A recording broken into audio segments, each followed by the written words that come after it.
Good morning, everyone. Well, or is it lunchtime or afternoon? Wherever you are in the world, welcome to the Hazardous Industries Group webinar. This is a follow-up one to one earlier in the summer where we had Ian Travis on talking in some detail about process safety management and objectives. Before I actually start, because I've got the dual role as chairman this time as both chairing this session and acting as a presenter, and in that I'm accompanied by Chris Lewis of Ricardo. Many of you may know Ricardo from their operation of the National Chemical Emergency Centre, which is a key part of the UK infrastructure on handling and transportation of chemicals. But please, before I start, can I encourage everybody to have a look at our LinkedIn and participate in it in the IOSH Hazardous Industries Group, and also join us on Twitter. We're growing quite a community on there, and as a leader of the committee, I'd really like to be able to move forward on that. So the presenters, a little bit about myself. I, in addition to chairing the Hazardous Industries Group, work in CORPRESS UK. CORPRESS stands for Corporate Resilience Solutions. We provide services across continuity, safety, crisis, and organisational resilience. Chris, I'll let you introduce yourself when I hand over.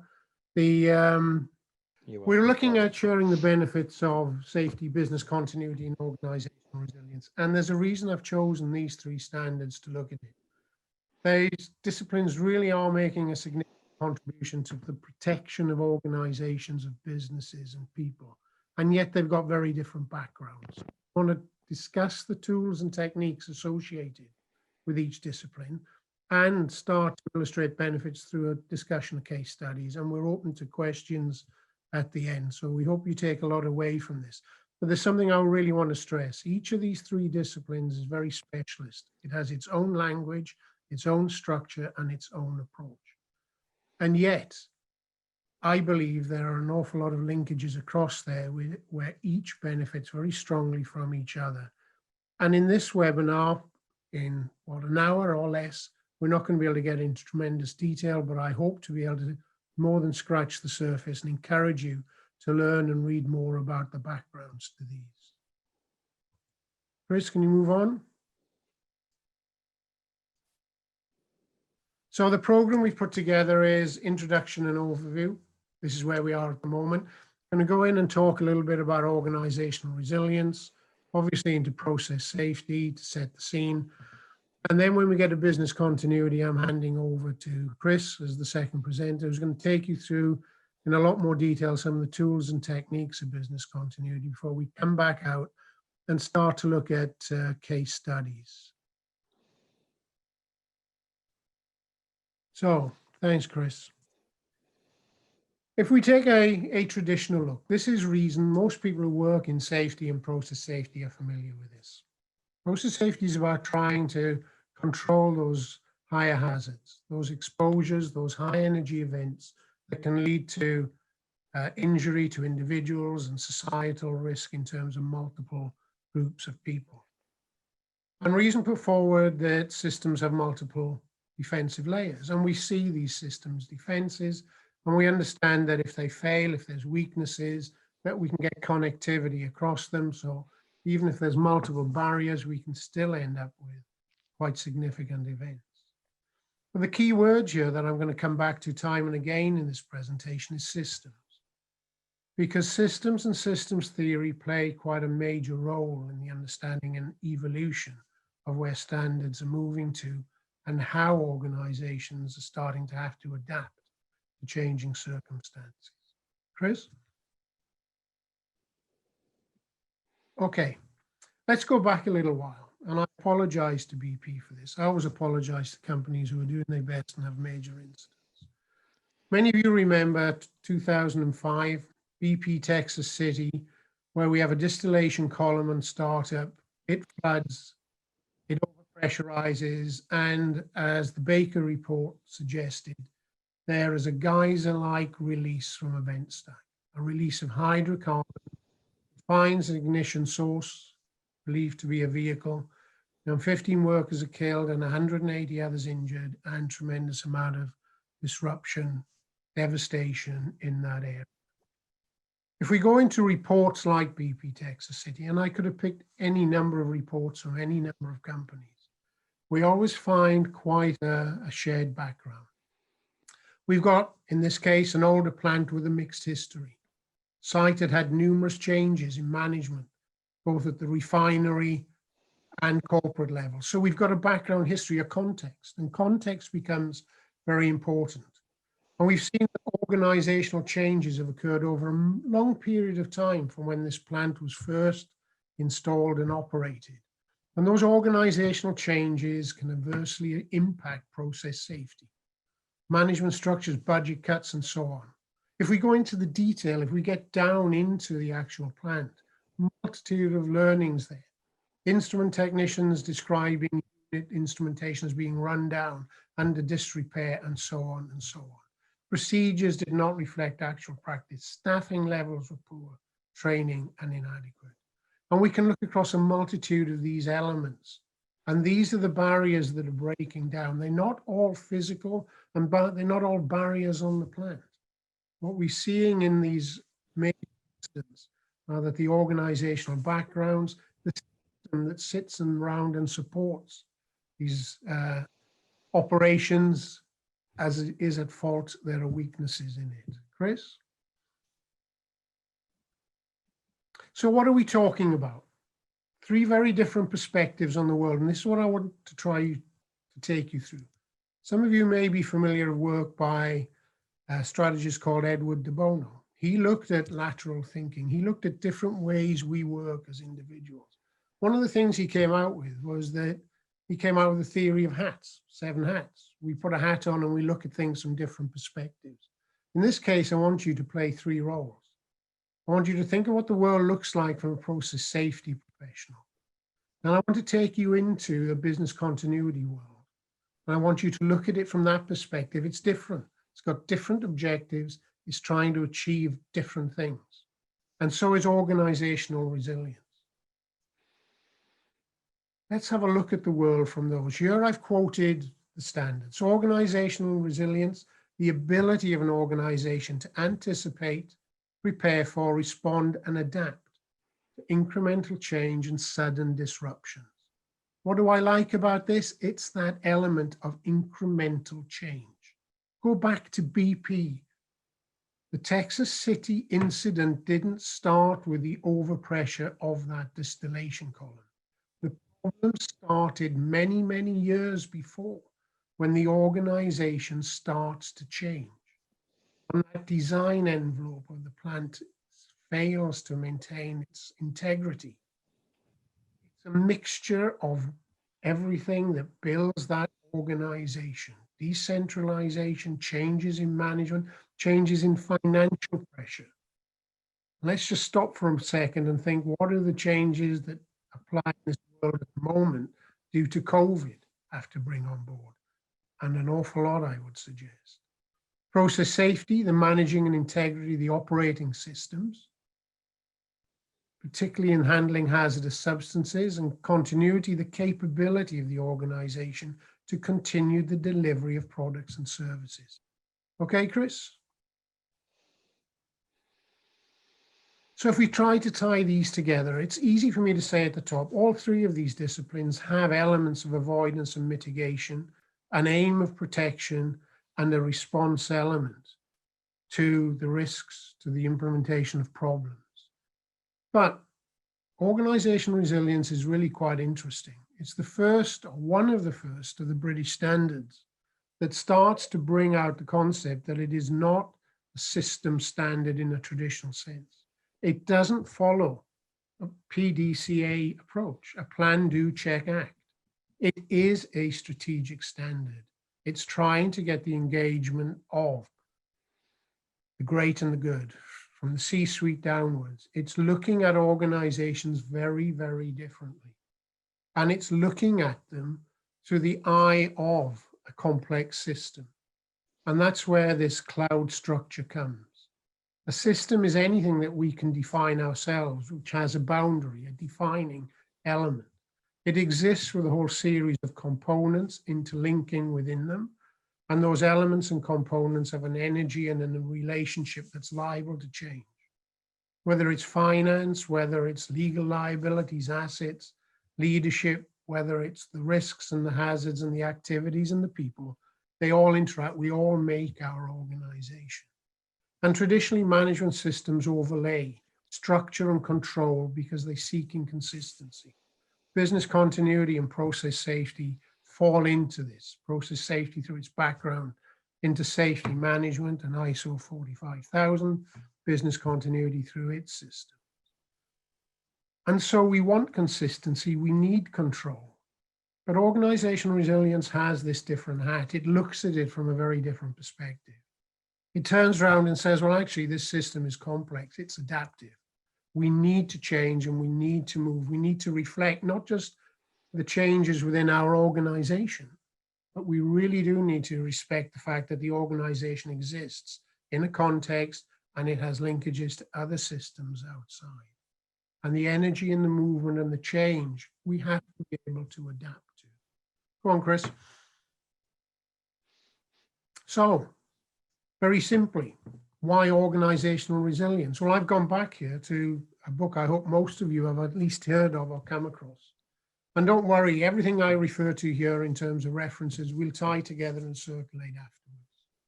So society expects organizations and critical infrastructures to be safe. That's a fair statement, secure and dependable. And Perrow in his book, Normal Accidents, challenges our understanding of systems. He challenges our understanding of why organizations are not achieving what they want to achieve. And the subset heading to Normal Accidents is living with high-risk technologies.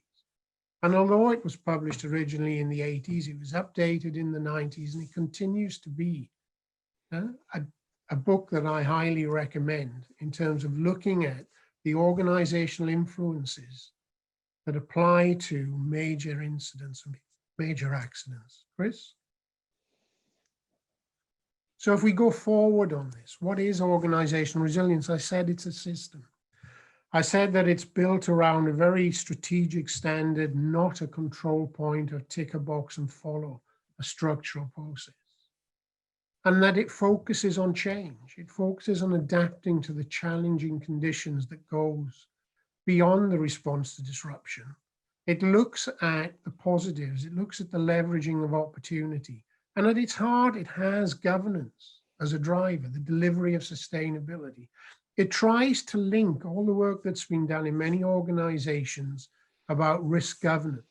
The structures that says you pick up your annual report and there you have a long list of risks. And you can go to the World Trade Organizations and you can go to the Davos meetings and you can look at the risks they all see. But does it mean anything because we've got a list of risks? Well, history tells us it probably doesn't.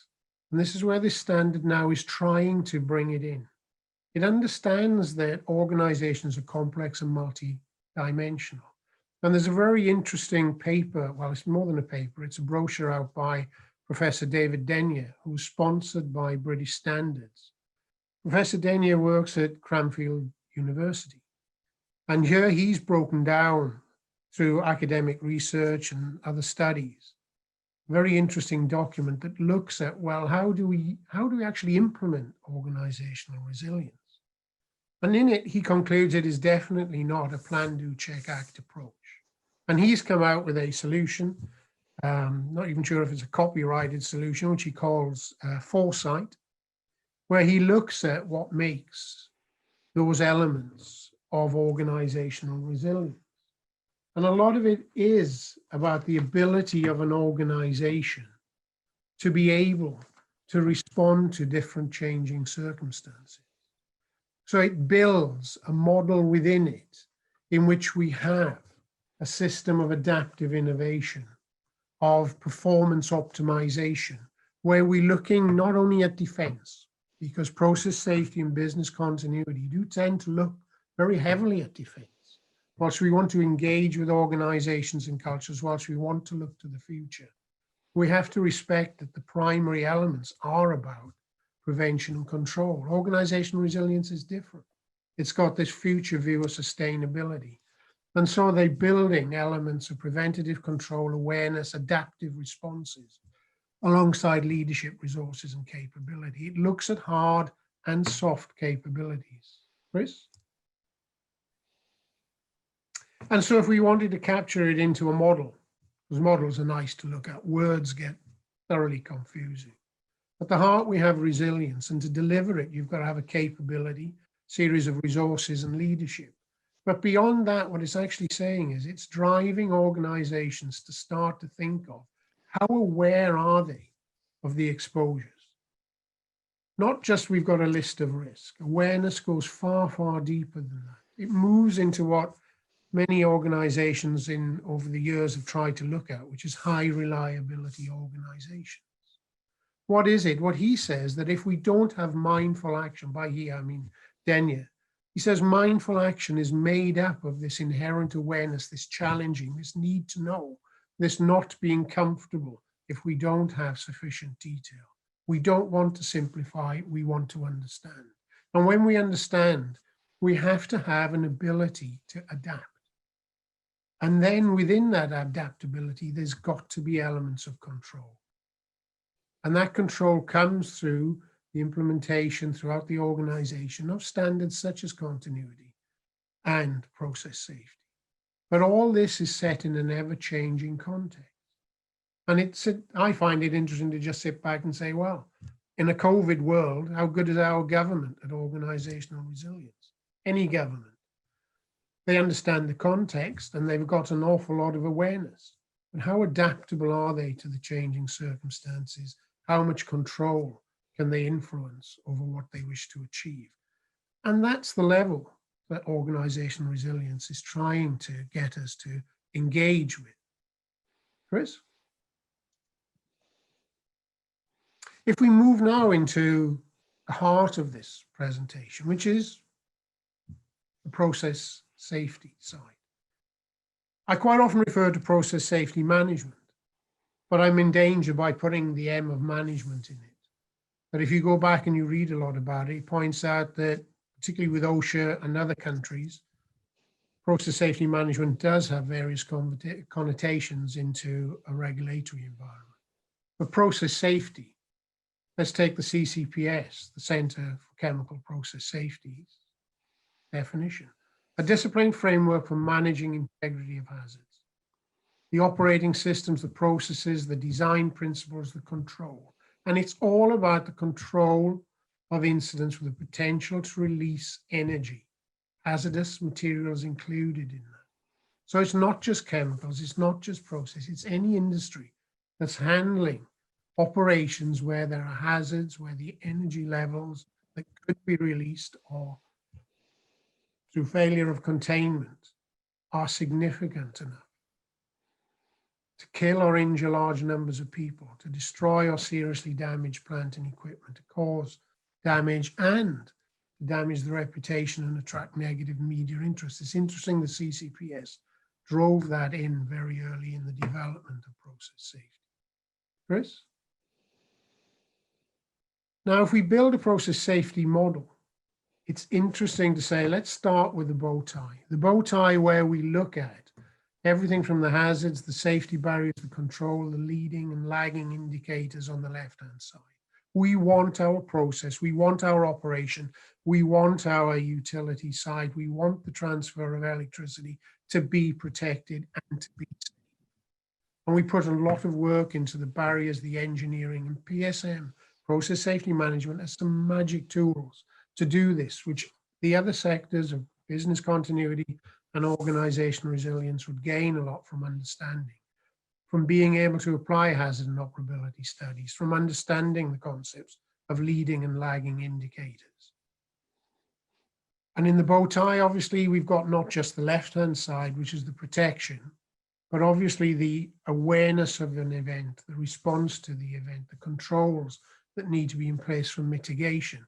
Those are those elements we build into our plans, into our processes, into the structure. We can see it in the design and the P&IDs, but it doesn't operate on its own. A safety barrier isn't a safety barrier in isolation, and it needs a management system around it.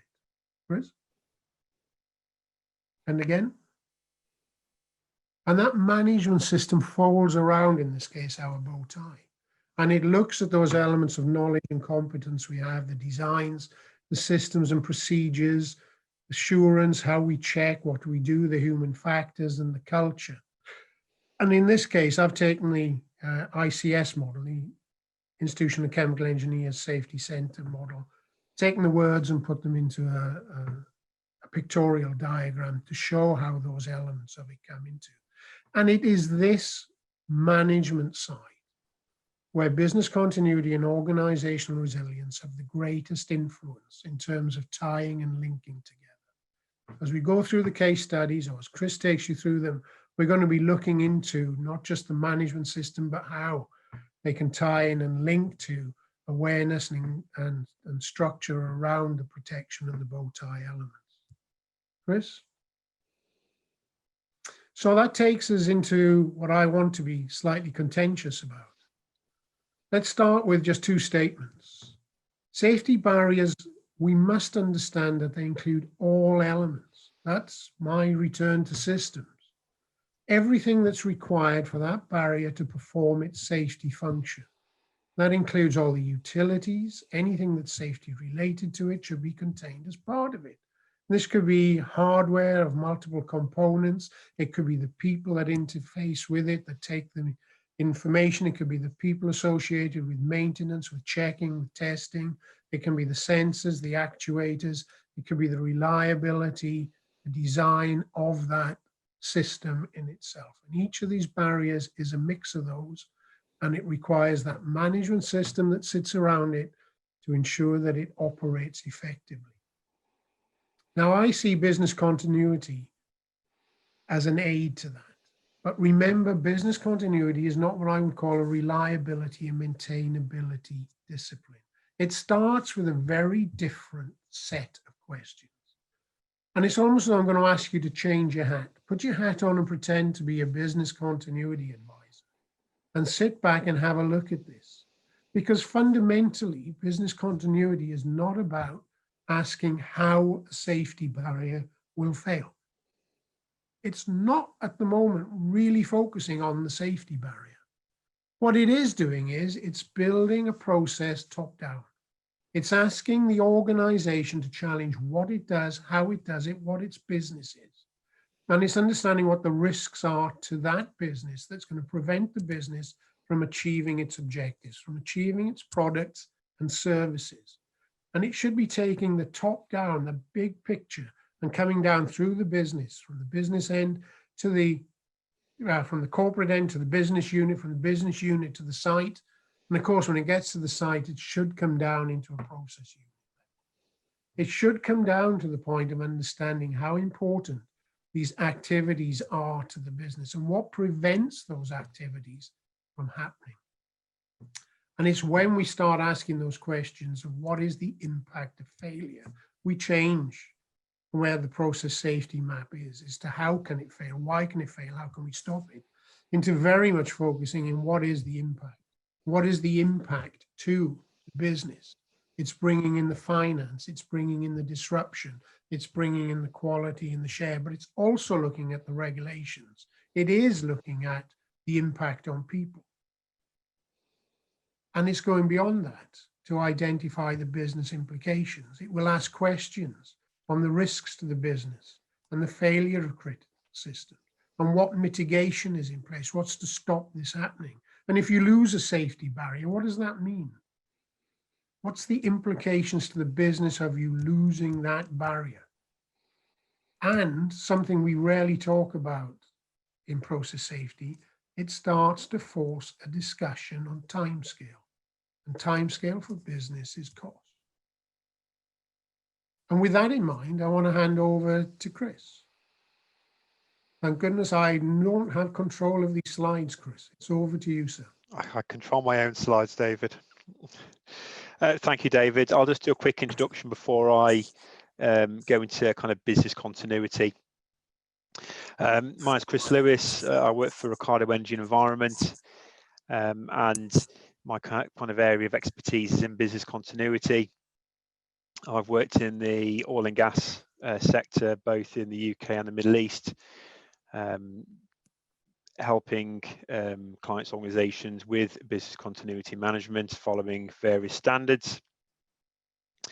And for the next kind of 10-15 minutes, I'm just going to go through, share some stories and go through what is business continuity, the kind of methodology, and really focus on the key part of business continuity, which is the business impact analysis, and go through some of the tools that I use in trying to understand what are the critical business functions, as kind of David just mentioned earlier.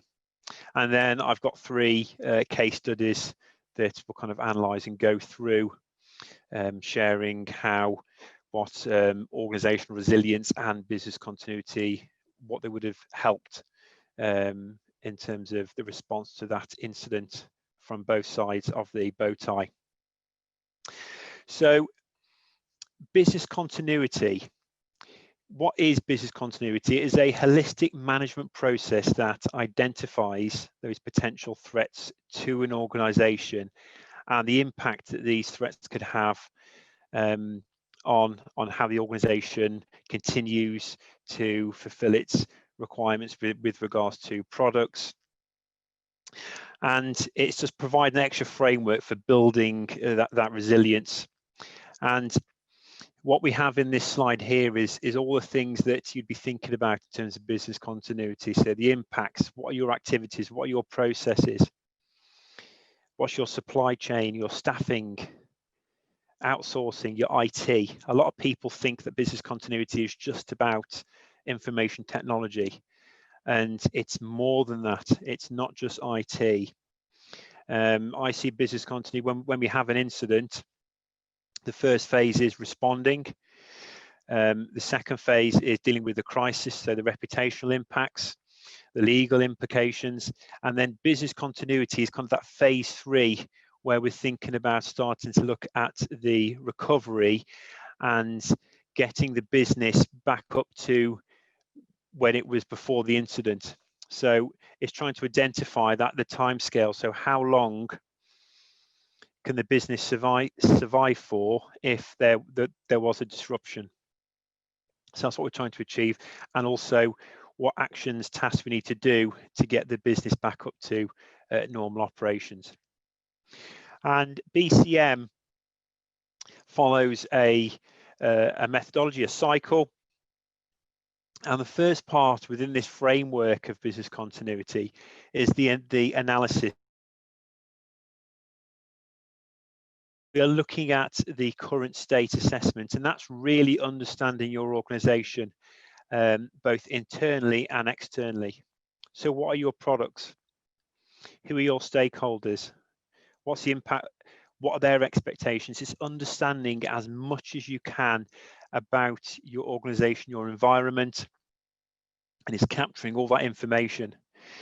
And then we have the risk assessment. And this part really is looking at what your current risks you have. So your local risk registers is a good start.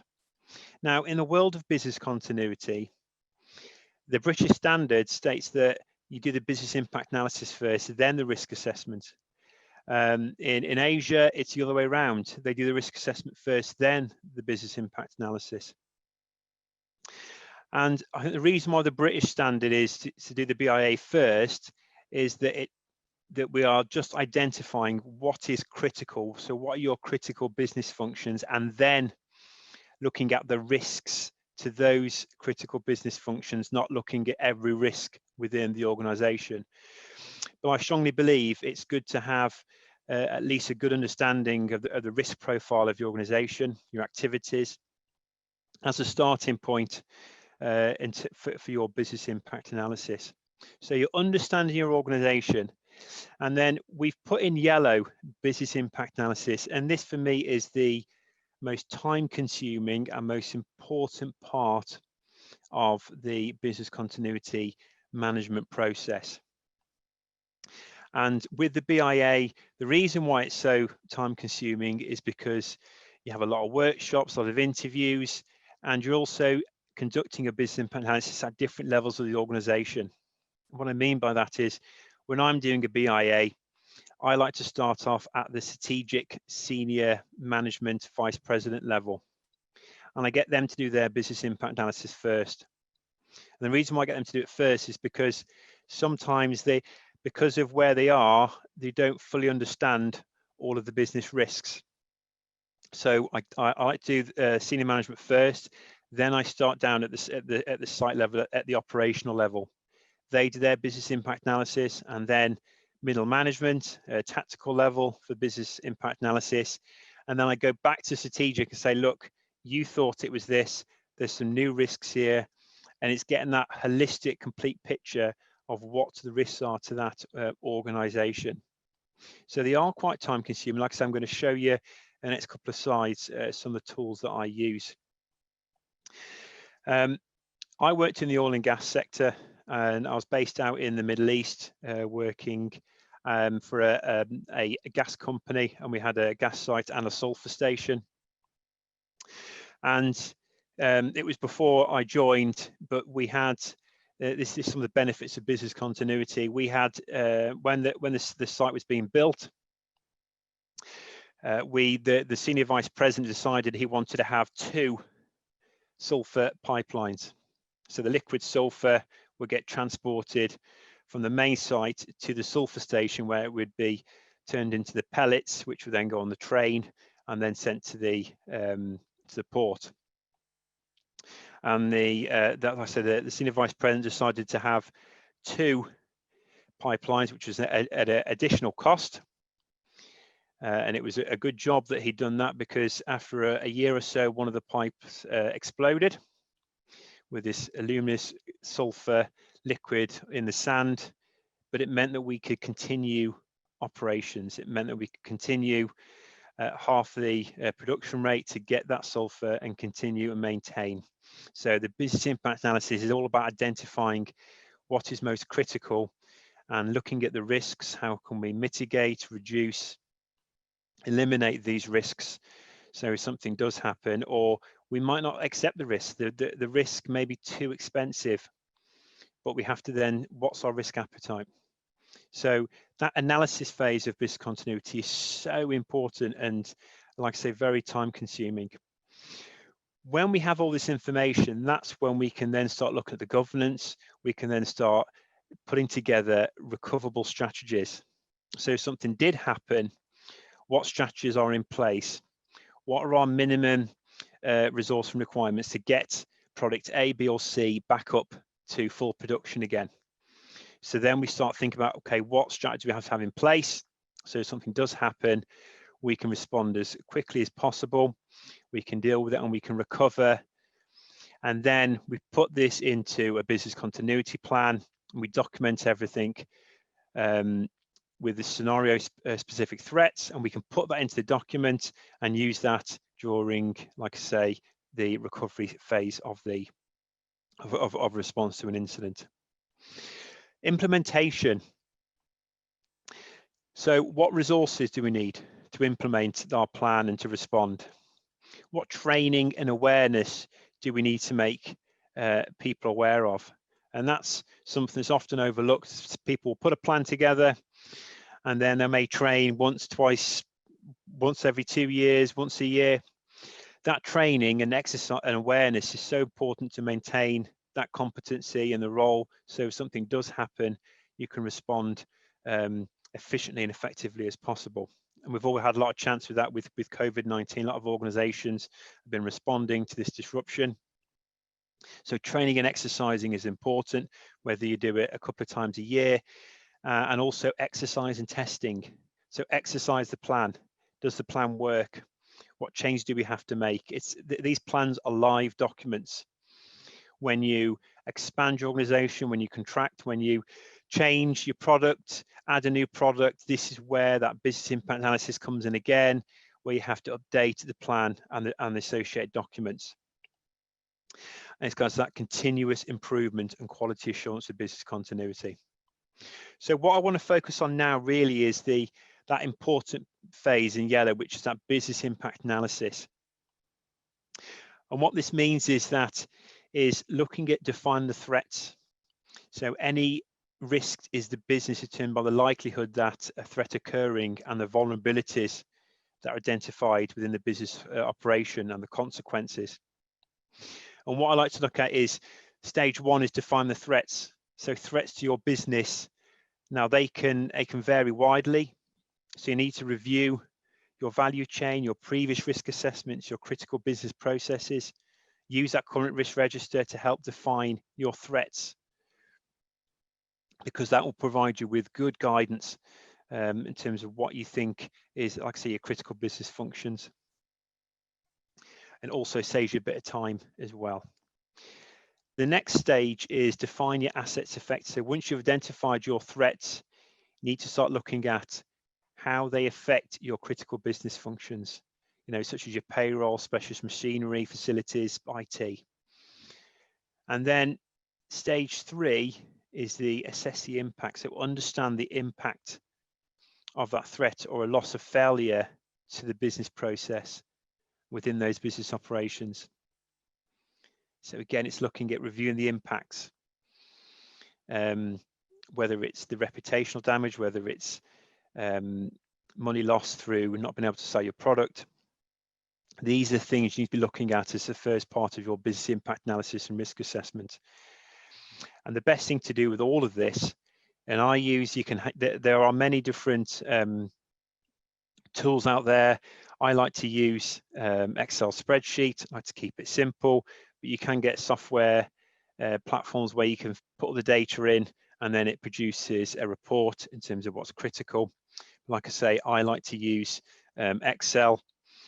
And the first sheet in my Excel with the business impact analysis is just who's the person, which department, unit, process, subunit are conducting a business impact analysis, and get their details.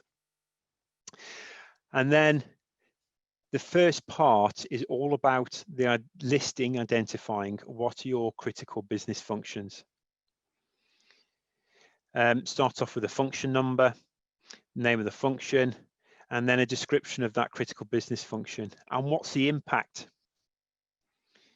So what is the impact? Is it both hard, whether it's a financial impact, or is it soft, the reputational damage and the impact from, so what is the impact? How did you quantify it? What was the reason behind that quantification? And any other remarks? So I like to brainstorm. So what I tend to do is have a workshop with whether it's the process unit, whether it's the business unit, whether it's just the HR team, the IT team, whoever. We'll have a workshop and we'll just start going through what are all those critical business functions. I can do a brain dump onto that first Excel spreadsheet. And it's important that the function numbers, they will then go in match and within the other documents as we go through. So it's all about what are your critical business functions. And the next part of the Excel spreadsheet is really the timeliness, because David mentioned before, it's about time. And what I like to do with this is, again, all those critical business functions that you've identified in the previous sheet, bring that function number over, and then identify normal operations. What's the time scale? So if a product takes 8 hours to be made, it's 8 hours. So looking at the timeliness of those critical business functions. And in a crisis or an incident, does that timeliness, does that time scale change? So state the time, state those time scales in terms of normal operations and crisis. And are there any particular times of the year where going through that business process or that product process are critical? So is it at the end of the month? So a typical one for payroll. So if an incident happened at the end of the month, would that impact on staff being paid? So just think about what time of year is there certain times of year where a product is selling better than maybe winter or summer. So think about that time of year, month, week, and day, where that business function could be most critical and most vulnerable. The next part of the spreadsheet is all about the resources needed. So if something did happen, what's the minimum in terms of maintaining that department, that process, that critical business function? How many staff do we need minimum to continue? How many telephones, PCs, what software does it have to be? So if we lost a building, a site, a warehouse, what would we then need to, how many laptops would we need to buy? What staff would we need? Are there any specialist staff with specialist knowledge? It's identifying all these. What software do we need? Any other external systems? The server. I did some work with a company that owned 2 big warehouses, and their server room was in one of the warehouses. So if that server was to go down, it would take them roughly about 48, 76 hours to then to get a new server and get it back up and running again. But that's 3 days worth of that they've lost, that they can't communicate and staff to work. So it's thinking about all these different critical aspects and noting down what is a minimum requirement. Another key one, this is what makes business continuity holistic, is all about the interdependencies. So with that critical business function, what other departments, units also are needed or are part of this process? So you need to think about that. And again, it may just a conveyor belt building a product. There's different pieces of equipment, different departments. There's the IT, HR, payroll. What other interdependencies does that have when in order for that critical business function to function? So it's linking all those in, and how is that, how they communicate? So think about all those. And the final bit of my the tool is about documentation. So for that critical business function, what are the unique and key documents? Where are they kept? Who has access to them? Because when you're in an incident and dealing with a disaster, a crisis, you need to know where these key documents are, in order to get the back up and running again, and who has control of that. Where is that located? And it's about putting all of those into this document. And once you've collected all this information, you have all the evidence then to start thinking about, well, how can, what are the biggest risks? Look at the impact, how much it would cost if X and Y were to go down. And from that, you can then start thinking about, well, can I reduce the risk? Do I accept it? Some clients will spend millions on another server room located miles away. So if the servers go down, again, it's how much, what's your risk appetite. But this stage is really important. I would do a workshop, and then I'll probably have another couple of workshops to go for the information and make sure it's all correct before we go on to the next stage. And looking at your risk register, you are looking at these are some of the things that I would put in. Again, you'll get the slide pack. And I always use an Excel spreadsheet. There's areas of concern, the risk, business process affected, that occurrence, the impact, the overall risk index, who's the owner of this, the threat. These are sort of things that I'd like to document in my risk register after I've done the business impact analysis. So that's really kind of a very quick run through in terms of business continuity and the business impact analysis. I've got a number of case studies that I just want to go through in terms of what happened and how really organizational resilience and business continuity could have helped with this incident. So I don't know if you're familiar with the Deer Park manifold tank fire, which was the 6th of December 2019. And there was a power frame failure, which resulted in a number of chemicals being mixing and resulting in a fire. Now, when they did the investigation, they found that there was no fire detection and no suppression in the area. And the report identify significant questions in regards to process safety. Now, looking at what Dave and I have talked about in terms of business continuity and organisational resilience, if they'd have done a business impact analysis, they would have identified the business implications from a time and cost perspective. So if something like this was to happen at Deer Park, what's the cost now with that fire, that lack of access? It took days to put the fire out. Those implications. By doing a business impact analysis, it would have raised awareness about the lack of fire detection and suppression, and looked at what the consequence would have been, and that escalation and significant business loss. And that would have probably prompted to think about, well, if it's going to cost X tens of thousands to put in the fire alarms and the suppression, that means we'll have a bit more time if something did happen to understand. So again, that's that cost benefit analysis. And then it would have raised issues on impacts on any regulatory standards that could have changed, and the impact and the legal and being fined as well. So business continuity would have helped, potentially could have helped the Deer Park manifold tank fire in terms of identifying and raising awareness of a lack of fire detection. We have the national grid power cuts with a kind of focus on the railway lines and all the disruption that it caused customers trying to get home from work.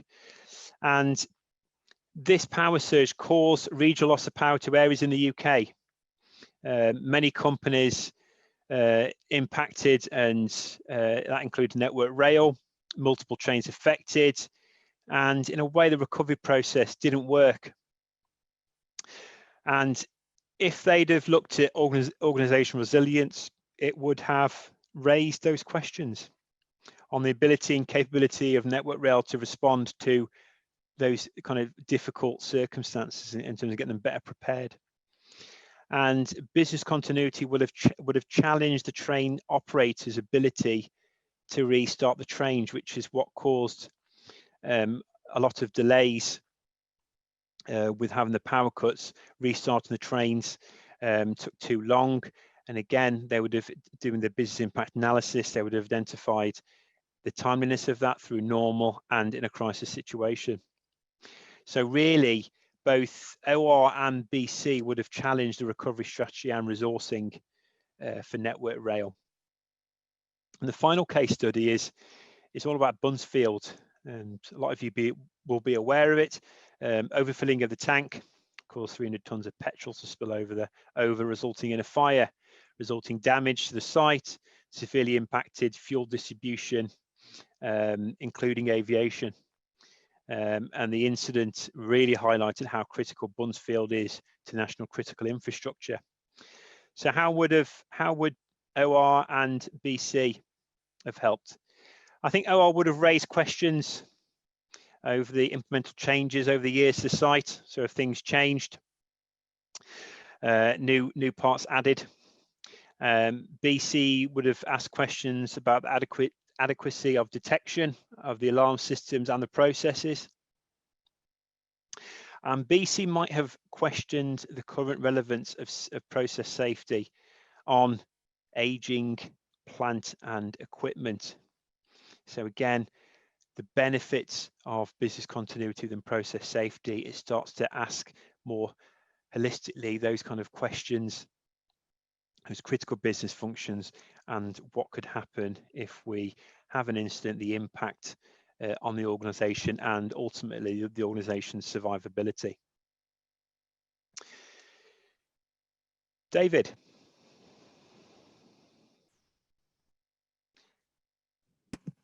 Hi, Chris. I managed to unmute. There you go. I'll start the video. Hi, everyone. We just wanted to do a quick summary, then we're going to open it. There are some questions, some really quite interesting ones that have come through. So we'll run through some of those that you've raised rather than try to type answers. Okay, in summary, what are we saying? We're saying picture a world in which there's a complex, adaptive organisation, any organisation. It changes daily. And you can see the impact that things like COVID have had on the way organisations have to operate. It's an extreme example, and it's a sudden change. But organisational resilience takes us away from that, and it drives us to start incremental changes? What does it do to the risk registers? What does it do to the awareness and the adaptability of an organization? How does an organization both defend itself and become proactive in terms of progressive? The David Denyer report challenges this business of flexibility, and he creates a tension, what he calls a tension quadrant, that challenges performance and adaptability and control around that. And we'll send the references to that. Awareness and adaptability. So there you are. You have a big picture. It's focused at the top end. It's not structural, but it drives in through the organization. Business continuity, as Chris introduced, it really started to look at the business exposures, the resourcing, the activities, the times. Again, building holistically, coming down from the top and going back up. It feeds information in a different way. It attracts attention. It's about communicating elements of exposure and the requirements for a well-run, efficient organization to be able to manage those exposures and respond, to mitigate, to control, to bring back the business to what it needs. And for companies that operate high hazard sites, believe me, you want to know that that site is going to continue to operate effectively and efficiently, that it's not going to breach legislation, that reputation is not a problem, that safety and all those elements are. So subsets and linkages and business continuity and OR allow us as safety professionals to get the messages we need to senior executives by a different vehicle, in a different way. They all link together. Take a really close look at that. And then in terms of process safety management, we brought up the concept of time and management sitting behind that. And we've got a few questions on that. So maybe if I start with one or two of those, and we can bring them around. So we've had questions about, is the BIA, let me come back down and come back up. So can we consider the bow tie as a substitute for RA, risk assessment, risk analysis? Well, actually, I think that what the bow tie is it was developed as a tool for visualization of a process. It was a visualization, if you like, of that risk.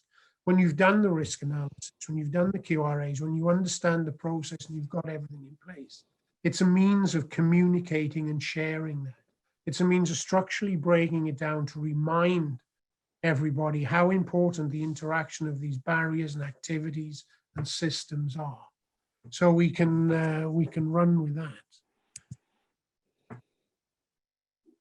That, I think, probably answers that part of the question. We've put the slide up that says, look, any further, all the slides will be issued via IOSH. The video will be available online, and we will include the references in a note that comes out to thank everybody for participating and gathering some feedback after the event. If you want any specific information, then what you've got there are my and Chris's email address. And we had a debate before this as to whether people would like us to tie together some of these notes into a booklet with the references and to act as a aid memoir, if you like, afterwards. If there's significant demand, enough demand to make it worth our while doing that, we're happy to do it. If you're happy to live with the slides and the references, then you'll get those anyway. Okay, Chris, here's one for you, which I think is quite an interesting question. It's from Ferdinand, and it said, is the BIA not part of the HAZOP? Well, the HAZOP being the Hazard and Operability Study, how does a BIA fit into that? Good grief, that is a good question. It is a very good question, isn't it? Okay, let's look at it from two perspectives then. Yeah. One is we're going to contain and we're going to take a HAZOP on a process unit. It's going to be very focused and it's going to go into great detail on the hazards associated with that plant, with the safety features of it. It's going to be the operability of that plant. And in that sense, it's a tool that I think the business continuity world would love to adopt and should adopt. And in fact, I have used it in a number of senses, particularly in the IT part of disaster recovery and business continuity, where we're looking at the failure of systems. And whilst I did say during the entry that business continuity isn't a reliability and maintainability discipline, and it treats risk differently to the way we do in safety, a lot of the crossover is already starting. You're already starting to see business continuity professionals adopt things like failure mode effect analysis, looking at top-down events and starting to break these areas in. So I think if I reverse the question, I would certainly recommend that HasOps become part of the continuity toolkit. But if I return to the question, I think the BIAs are also larger than the HasOps because they're coming down through the organization and they're looking at the business implications. But my view is that the HasOps should certainly inform the BIA. What do you think, Chris? Totally agree, David. It's whatever other documentation we can take, like I mentioned about the local risk registers, any other technical documents that can support the data and the information being put into the business impact analysis as critical business functions, and that's going to help in terms of the timeliness, the resourcing requirements, all that data is going to help filling out the BIA. Right. Okay. Here's a second one for you then. This is from Yusuf. From a business continuity perspective, how have you gone about creating a suite of scenarios every year towards business continuity exercise program? And in particular, what drivers have influenced your decision? In terms of scenarios for business continuity? Yeah. What I like to do is put together an exercise program, and that can be at the start of the year. And I kind of like to do a health check. And because what I don't want to do is, with exercising and developing scenarios, is you tend to see the same ones happen all the time. I'm not saying it's a tick box exercise, but by having an exercise program first and doing a health check, like an audit of your crisis business continuity setup, you will establish what are your key gaps, key issues and concerns. And from there, you can then tailor and start thinking about, well, what exercises can I do? Is it tabletop? Is it full scale? Is it simulation exercises to close those gaps that are high risk? I did some work with an organisation where we've done a survey, an online survey to all the crisis team members who've responded to COVID, to look at, okay, how well have you responded to the first wave of COVID? And then, so for the second wave, what are the gaps and issues that we found with that? And again, you can use that for looking at what are your gaps in your current business continuity setup, and then tailoring in terms of the scenarios you're going to look at, not just IT all the time, but thinking about scenarios that can test those gaps. Thanks, Chris. That's really interesting. I think we've probably got time for maybe just one more question. And I think let's just randomly pick one.